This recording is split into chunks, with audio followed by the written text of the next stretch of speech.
마가복음 연속 설교, 복음의 시작, 믿음의 출발 첫 번째 시간. 오늘 우리는 마가복음 1장 1절에서 15절 말씀을 중심으로 복음, 세례, 광야, 믿음이라는 제목을 가지고 말씀을 나누겠습니다. 오늘부터 우리는 마가복음을 읽어가려고 합니다. 신약 성경의 첫 4개의 책은 마태복음, 마가복음, 누가복음, 요한복음인데 모든 책이 다 예수 그리스도께서 어떤 말씀을 하셨는지 기록하고 있는 책들입니다. 이 4개의 책은 그 이름에서 공통점을 찾을 수 있습니다. 모두 복음이라는 말이 들어가 있다는 것입니다. 복음이란 기쁜 소식, 복된 소식이라는 의미입니다. 예수님의 말씀과 행적을 기록한 책의 제목에 기쁜 소식, 복음이 붙어 있는 것은 예수님께서 바로 복음이다라는 의미입니다. 그래서 이 4권의 책을 사복음서라고 부르기도 합니다. 마태, 마가, 누가, 요한복음은 복음이신 예수님의 말씀과 행적을 각각 다른 관점에서 기록하고 있습니다. 무엇이든 동서, 남북, 어디에서 보느냐에 따라 조금씩 다른 측면을 보게 되지만 그로 인하여서 그 대상을 더욱 분명하게 알 수가 있습니다. 이처럼 성경은 사복음서를 통해 예수께서 누구이신가에 대해 조금씩 다른 관점으로 기록하면서 예수님께서 왜 그리스도, 메시아, 구원자이신지 우리 가운데 자세하게 설명해 주고 있습니다. 이 4권의 복음서 가운데 개인적으로 저는 이 마가복음을 가장 좋아하는데 이 마가복음이 주는 유익함이 몇 가지가 있습니다. 첫 번째는 마가복음이 사복음서 중에서 가장 짧다는 것입니다. 마태복음은 28장, 누가복음은 24장, 요한복음은 21장으로 이루어져 있는 데에 비해 마가복음은 16장으로 짧게 이루어져 있습니다. 마음만 먹으면 쉽게 처음부터 끝까지 한 자리에서 읽을 수가 있습니다. 마가복음은 한 번에 한 자리에서 예수 그리스도에 대해서 알 수 있는 짧고 굵은 복음서입니다. 두 번째 마가복음의 유익함은 복음의 근원이다라는 것입니다. 근원이다라는 말이 출발점이라고 생각해 본다면 마가복음은 사복음서 중에서 가장 먼저 기록된 책입니다. 그래서 신학자들은 마가복음이 마태복음과 누가복음을 기록하는 데 영향을 주었다라고 말하기까지 합니다. 그만큼 가장 먼저 기록된 마가복음은 복음이 무엇인지 우리 가운데 가르쳐주는 복음의 근원, 출발점이 되는 것입니다. 세 번째 마가복음이 주는 유익함은 재미있다라는 것입니다. 무엇보다 마가복음은 예수님께서 행하신 일과 예수님에게 일어난 사건들에 주목하고 있습니다. 마태복음 1장을 기억해 보면 1장에 무엇이 등장하고 있습니까? 예수님의 족보가 나옵니다. 누구인지도 모르는 사람 이름이 길게 나열되면서 이 책을 계속 읽어야 하나 이런 마음을 우리 가운데 들게 만듭니다. 또한 다른 복음서는 예수님의 탄생하신 이야기도 기록되어 있고 예수님께서 전하신 말씀과 설교도 자세하게 기록하고 있습니다. 반면 마가복음은 이러한 족보나 탄생 이야기 또 주님의 설교보다는 예수님께서 행하신 일들과 사건 이야기를 중심으로 기록되어 있습니다. 이야기는 늘 우리를 흥미롭게 만들지 않습니까? 그만큼 마가복음은 예수님께서 행하신 이야기, 예수님에게 일어난 사건 이야기를 중심으로 기록하고 있기에 우리가 흥미를 잃지 않고 예수님에 대해서 알아갈 수 있는 재미있는 책입니다. 이 정도만으로도 우리가 마가복음을 읽어야 할 이유로 충분할 듯 보입니다. 그러면 마가복음을 쓴 저자 마가는 누구일까요? 마가복음의 저자 마가에 대한 기록들을 신약 성경 여러 군데에서 발견할 수가 있습니다. 가장 먼저 마가 하면 떠오르는 단어가 있으실 것입니다. 무엇이 떠오르십니까? 바로 마가의 다락방이 쉽게 떠오르실 것입니다. 마가의 다락방은 사도행전에서 우리가 함께 보았는데 예수님께서 승천하신 후에 예수님의 말씀에 따라서 120명의 제자들이 모여서 기도하던 장소로 알려져 있습니다. 그 마가의 다락방에 성령님께서 임하셨고 교회가 처음 이루어졌다는 것입니다. 다르게 생각해 보면 이 마가의 집은 그 다락방에 120명이 모일 수 있을 만큼 엄청난 크기였다는 것을 알 수 있습니다. 지금 이 예배당에 120명이 앉아 있기가 쉽지 않아 보이는데 마가의 집은 다락방에 그 많은 인원이 들어갈 만큼 컸다는 것이지요. 한마디로 마가는 부잣집 아들이었습니다. 그 후로도 마가의 집은 예루살렘 초대교회가 모이는 중요한 장소가 되었습니다. 사도행전 12장 12절에는 이러한 기록을 확인할 수 있습니다. 깨닫고 마가라 하는 요한의 어머니 마리아의 집에 가니 여러 사람이 거기에 모여 기도하고 있더라. 마가의 본명은 요한이었고 그의 집은 여전히 여러 사람이 모여 기도하는 장소였습니다. 그의 어머니 마리아는 자신의 집을 기도처로 또 교회의 안식처로 내어줄 만큼 예수님에 대한 강한 믿음을 소유하고 있었습니다. 또한 이 마리아의 남자 형제는 우리가 잘 알고 있는 사도행전에 나오는 바나바입니다. 바나바는 바울의 회심을 가장 먼저 신뢰하고 사도들에게 바울을 안내한 사람입니다. 그러니까 마가는 귀한 믿음을 가진 어머니 마리아와 외삼촌 바나바로부터 예수 그리스도에 대한 믿음과 신앙을 배우며 성장했다는 것을 알 수 있습니다. 마가 요한은 이후로 사도행전에 상당히 흥미로운 인물로 등장합니다. 바로 바울과 바나바가 제1차 선교 여행을 떠날 때 그를 수행원으로 데리고 간 것입니다. 중요한 선교 여행을 떠나면서 여기에 마가가 참여하게 된 것은 무엇보다 마가가 바나바의 조카였기 때문이겠지만 그만큼 젊은 마가는 복음에 대한 뜨거운 마음이 있었다는 것을 확인할 수가 있습니다. 하지만 마가는 선교 여행의 험난한 여정에 잘 적응하지 못하였고 중도에 그만 집으로 돌아가고 말았습니다. 아마도 이 힘들고 고생스러운 선교 여정이 부잣집 아들로서 쉽게 감당할 수가 없었던 듯 보입니다.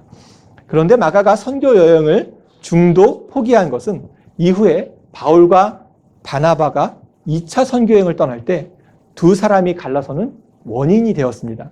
바나바는 다시 한번 마가에게 기회를 주자고 말했지만 바울은 마가의 유약함을 보고 선교의 위험 요소로 여기고는 이것을 허락하지 않았던 것입니다. 바울의 선교 여행에 더는 참여할 수가 없었지만 마가는 예루살렘에 남아서 베드로 사도 옆에서 계속 믿음을 배우고 신앙을 성장시켜 갔습니다. 그래서 베드로전서 5장 13절을 보면 베드로는 마가를 향해서 내 아들이라고 부르고 있습니다. 베드로가 전한 복음을 마가는 자세하게 들었고 베드로의 사역의 조력자로 성장해 갔다는 것입니다. 학자들은 마가가 이 베드로에게서 들은 예수 그리스도에 대한 복음을 바탕으로 이 마가복음을 기록하였다라고 말하고 있습니다.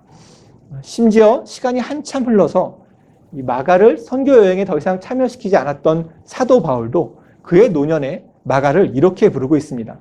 빌레몬서 1장 14절을 보면 또한 나의 동역자 마가라고 마가를 동역자로 부르고 있습니다. 또한 바울이 로마 감옥에서 쓴 디모데후서 4장 11절을 보면 누가와 나와 함께 있느니라 내가 올 때에 마가를 데려오라 그가 나의 일에 유익하니라 라고 마가가 자신에게 유익하다라고 바울은 말하고 있습니다. 그래서 그를 이 감옥이라는 힘든 시간을 보내는 동안 옆에 두고 싶어 하기까지 했습니다. 젊은 마가는 선교 여행 도중 포기할 만큼 신앙의 성숙함이 처음에는 부족했지만 시간이 흐를수록 그는 베드로가 아들로 부르고 바울도 동역자로 부를 만큼 복음이 전파되는 데 큰 역할을 감당한 사람이 되었습니다. 베드로가 전한 예수님의 말씀을 통해 예수님이 누구신지 더 깊이 알아가고 바울과 바나바를 통해 예수님을 주와 그리스도로 믿는 삶을 배워가면서 그 역시 베드로와 바울로부터 복음의 동반자로 인정받는 사역자가 된 것입니다. 누구보다 그 자신이 예수님에 대해서 더 깊이 알아가면서 변화해 갔던 이 마가 요한은 예수님에 대한 복음서를 기록하면서 가장 먼저 이렇게 쓰고 있습니다. 마가복음 1장 1절 말씀을 한번 보십시오. 하나님의 아들 예수 그리스도의 복음의 시작이라. 마가는 단 한 문장으로 복음이 무엇인지 너무나 분명하게 설명하고 있습니다. 매우 짧은 한 문장이지만 이것만큼 복음에 대해서 정확하게 말할 수는 없는 문장으로 보입니다. 하나님의 아들이신 예수께서 그리스도, 구원자, 메시아로 오셨다는 것이 바로 복음이다라는 것입니다. 마가는 복음이 무엇인지 구구절절한 설명으로 복음서를 시작하지 않습니다. 한 문장으로 하나님의 아들 예수께서 그리스도이시다. 이것이 복음이다라고 간결하게 전하고 있습니다. 복음이란 말 그대로 기쁜 소식, 복된 소식입니다. 영어로는 good news로 번역된 이 복음은 헬라어로 보면 유앙겔리온이라고 합니다. 처음에 이 유앙겔리온 복음은 기독교에서 사용한 단어가 아니었습니다. 로마 시대에는 복음은 이 유앙겔리온은 황제의 즉위나 전쟁에서의 승리를 알리는 것, 또 황제가 내린 어떠한 칙령에 사용되었습니다. 이 정도 되는 큰 사건이 로마 시대에는 복음, 유앙겔리온, 기쁜 소식이었던 것입니다. 이 단어를 초대교회가 예수님을 가리켜 사용하기 시작했고 예수 그리스도와 그분의 말씀을 기쁜 소식, 유앙겔리온이라고 부르는 것입니다. 교회가 하나님의 아들 예수를 마음 깊이 전심으로 구원자 그리스도로 믿었기 때문입니다. 여러분은 무엇이 복음, 기쁜 소식입니까? 이 땅을 살아가면서 우리는 다 기쁘다고 여기는 뉴스들이 있을 것입니다. 경제 상황이 좋아졌다는 소식, 연봉이 오른다는 소식, 자녀 성적이 올랐다는 소식, 기름값이 떨어졌다는 소식, 이것은 기쁜 소식이 분명합니다. 그러나 그리스도인인 우리는 하나님의 아들 예수께서 그리스도이심을 복음, 기쁜 소식으로 믿고 받아들이는 사람들입니다. 또한 여러분은 지금까지 예수님의 어떠한 이야기가 복음, 기쁜 소식으로 들으셨습니까? 몸이 아픈 사람은 예수께서 병을 치유하셨다는 것이 좋은 소식이었을 것이고, 부족함에 시달리는 사람은 예수께서 오병이어의 기적을 일으키셨다는 것이 복음일 것입니다. 삶의 풍파 앞에 힘든 시간을 겪는 분들에게는 예수님께서 파도를 잔잔하게 하셨다는 것이 기쁜 소식일 것이고, 마음의 소원이 있으신 분은 무엇이든 원하면 다 이루시겠다라는 주님의 말씀이 복음일 것입니다. 하지만 예수님께서 이 땅에 오신 것은 단지 병을 치유해 주시거나 삶의 부족함을 채워주시거나 인생의 풍파를 잔잔하게 하시거나 마음의 소원을 이루어 주시기 위해서가 아니었습니다. 우리가 하나님의 나라를 상속받는 하나님의 자녀가 되도록 하나님의 아들 예수께서 구원자로 오신 것입니다. 이것을 복음, 기쁜 소식으로 받아들이는 자가 바로 교회입니다. 저자 마가는 복음의 첫마디로 하나님의 아들 예수 그리스도의 복음의 시작이라고 선언하고 있습니다. 마가는 이 땅에 복음으로 오신 예수님의 첫 행적을 어떠한 이야기로 전하고 있을까요? 마가복음 1장 9절은 이렇게 기록하고 있습니다. 그때 예수께서 갈릴리 나사렛으로부터 와서 요단강에서 요한에게 세례를 받으시고, 마가복음은 예수님의 첫 행적으로 세례 요한에게 세례를 받으셨다라는 것을 기록합니다. 예수님께서 세례를 받으신 사건이 어떻게 복음의 시작이 되는 사건일까요? 마가는 왜 이 예수님께서 세례를 받으신 사건을 예수님의 첫 행적으로 적어 놓았을까요? 먼저 예수님께 세례를 준 사람은 9절에서 확인할 수 있듯이 요단강에서 세례를 베푼 세례 요한이었습니다. 세례 요한은 성경에서 예수님을 제외하고 구약에서 예언된 인물이었습니다. 그래서 오늘 본문 2절과 3절은 이렇게 기록하고 있습니다. 선지자 이사야의 글을 보라. 내가 내 사자를 내 앞에 보내노니 그가 내 길을 준비하리라. 광야에 외치는 자의 소리가 있어 이르되 너희는 주의 길을 준비하라. 그의 오실 길을 곧게 하라. 기록된 것과 같이. 이사야 선지자는 메시아가 오기 전에 그 길을 준비하기 위해 광야에서 외치는 자가 있을 것이다 라고 예언하였습니다.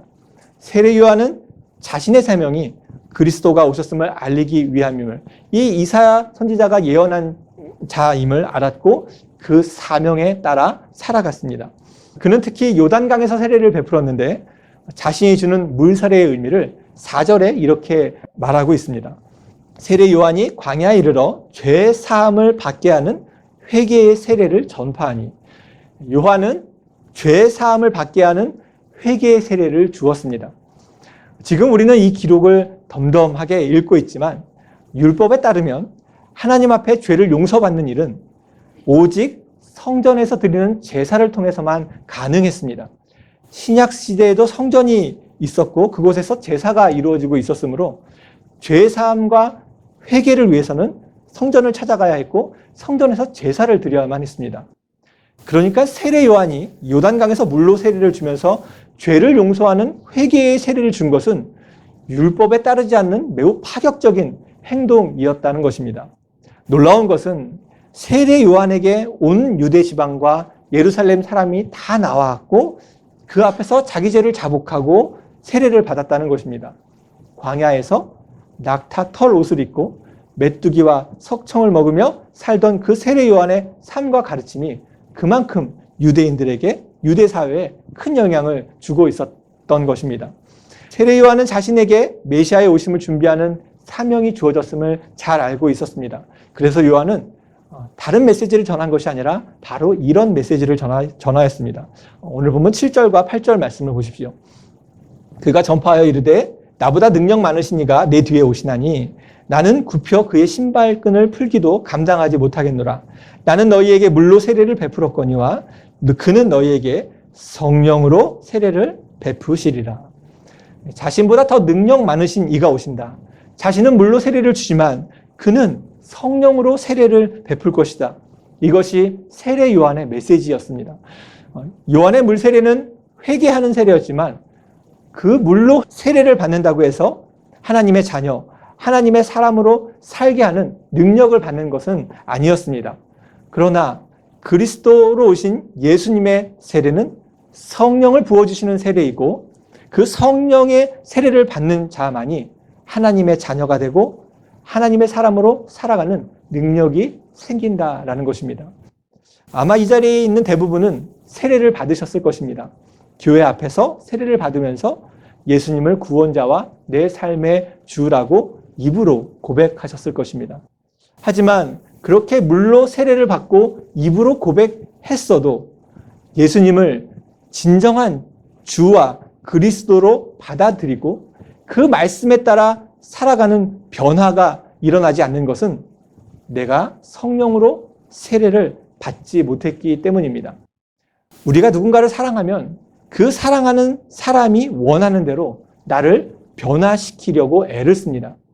남녀가 결혼하여 아이를 잉태하면 그 배 안에 있는 생명으로 인하여서 여성의 몸은 변하고 그 아이로 인하여서 부부의 삶은 변화합니다. 심지어 한 가정에 강아지나 고양이 같은 반려동물을 입양하면 그 작은 생명으로 인하여서 가족의 삶과 성격까지 바뀌는 것을 볼 수가 있습니다. 참된 사랑은 사람을 달라지게 만들고 생명이 삶에 들어가면 변화가 반드시 일어난다는 것입니다. 그런데 이 세상을 창조하신 하나님의 영이, 성령이 우리 안에 들어왔는데 그 삶에 어떻게 아무런 변화가 일어나지 않을 수 있겠습니까? 하나님의 아들 예수를 내 삶의 구원자로 만났는데 어떻게 나에게 어떤 변화가 일어나지 않겠습니까? 만나지 않았으니 변화가 일어나지 않는 것이지요. 지난주에도 나누었듯이 사람들은 자신이 생각하는 중요한 가치를 삶의 디딤돌로 삼고 살아갑니다. 재물과 소유, 인기와 영향력, 즐거움과 쾌락, 그것을 추구하면서 이것을 중요한 가치로 두고 살아갑니다. 그리고 자신이 그 중요하게 여기는 가치를 신앙생활 안으로 들고 와서 신앙생활에서도 이루려고 합니다. 그것은 성경이 말씀하는 변화가 아닙니다. 그냥 세상에서 추구하던 것을 교회 안에서 하는 것일 뿐입니다. 우리가 예수님을 진정한 그리스도로 만나면, 우리가 하나님의 영이 내 안에 들어오면, 성령의 세례를 받으면 우리는 반드시 하나님의 사람으로 변화된 삶을 살아가게 됩니다. 이를 위해 예수님께서 이 땅에 오셨고 그리스도이신 예수님께서 우리를 위해 십자가에서 죽으심으로 우리가 성령의 세례를 받도록 하셨습니다. 이것이 바로 우리에게 기쁜 소식, 복음이 되는 것입니다. 예수님은 세례 요한이 베푸는 세례를 받기 위해 요단강에 나오셨습니다. 요한의 세례가 죄사함을 받는 회개의 세례임을 기억해 보면 예수님께서 세례를 받기 위해 나오셨다는 것이 쉽게 이해가 되지 않습니다. 왜냐하면 예수님은 하나님의 아들이시고 하나님이시기에 조금도 죄가 없으신 분이시고 당연히 회개의 세례가 필요 없으신 분이시기 때문입니다. 그렇다면 회개의 세례가 필요 없으신 예수님이 왜 요한에게 나와 세례를 받으셨을까요? 그 이유를 10절과 11절에서 한번 찾아보십시오. 곧 물에서 올라오실새 하늘이 갈라짐과 성령이 비둘기같이 자기에게 내려오심을 보시더니 하늘로부터 소리가 나기를 너는 내 사랑하는 아들이라 내가 너를 기뻐하노라 하시니라. 수많은 사람들이 요한에게 세례를 받았지만 예수님께서 세례를 받으셨을 때에만 놀라운 일이 일어났습니다. 하늘이 갈라지고 하나님의 영이 성령이 비둘기같이 예수님께 내려왔으며 하늘에서는 하나님께서 친히 예수님을 향해서 내 사랑하는 아들이라 내가 너를 기뻐한다고 말씀하셨습니다. 하나님과 예수님 그리고 성령님 이 삼위일체의 하나님께서 한자리에서 등장하시는 한자리에서 함께 일하시는 놀라운 사건이 일어나고 있었습니다. 예수님께서 하나님의 아들이심을 분명하게 보여준 사건이고 이 땅에 메시아로 오셨음을 하늘의 하나님과 하나님의 영, 성령님께서 증명해 주셨던 것입니다. 그래서 신학자들은 이 장면을 메시아의 대관식이라고 표현합니다. 예수님은 세례를 통해서 이 땅에 메시아로 오셨음을 보여주셨고 온 인류의 구원자이고 왕으로 즉위하셨다라는 것입니다. 예수님께서 이 땅에 메시아로 오셨음을 알리는 이 대관식을 요한에게 세례를 받는 자리에서 행하셨습니다. 한 회사의 새로운 CEO가 취임해도 화려한 취임 행사를 열고 한 나라의 새로운 대통령이 취임해도 온 나라가 들썩이도록 행사를 여는데 이 땅에 메시아로 오신 예수님은 마국간에서 태어나셨고 그 메시아로 오셨음을 알리는 사건을 요단강에서 사람에게 죄인에게 세례를 받으시면서 보여주셨습니다. 그렇게 예수님은 겸손한 왕으로 이 땅에 오셨다는 것입니다. 겸손한 왕으로 오신 예수님은 우리에게 참된 세례를 받기 위해서 겸손함이 필요하다라는 것을 가르쳐주고 있습니다. 세례를 통해서 예수님께서 내 삶의 구원자이시고 왕이심을 고백하는 것은 내 힘으로는 이 땅을 살아갈 수 없으며 내 노력으로는 하나님의 백성이 될 수 없다는 겸손한 고백이 있는 자만이 할 수 있는 믿음입니다. 또한 예수님을 주와 그리스도로 믿는다면 겸손한 삶을 살아가야 한다라는 것도 강조하시는 말씀입니다. 세상은 무엇인가 작은 것만 있어도 그것을 드러내려 하고 높이려 하고 자신이 섬김을 받으려 하지만 겸손한 왕으로 오신 예수님은 그리스도로 고백하는 그리스도인은 예수님을 따라서 겸손한 삶을 살아가야 한다는 것입니다. 그 겸손한 삶을 살아갈 때 우리는 하나님으로부터 사랑하는 자녀라고 인정을 받을 것이고 하나님은 우리를 기뻐하실 것입니다. 흥미로운 것은 예수님께서 세례를 통해 메시아로 오셨음을 알리신 직후에 일어난 한 가지 사건입니다. 12절과 13절 말씀을 보십시오. 성령이 곧 예수를 광야로 몰아내신지라 광야에서 40일을 계시면서 사탄에게 시험을 받으시며 들짐승과 함께 계시니 천사들이 수종 들더라.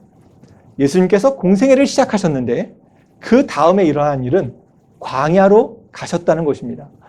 하나님으로부터 사랑하는 아들이라는 음성도 듣고 기뻐하는 자라고 인정도 받으신 예수님께서 곧바로 광야로 가셨다는 것은 우리에게 무엇을 의미하는 것일까요?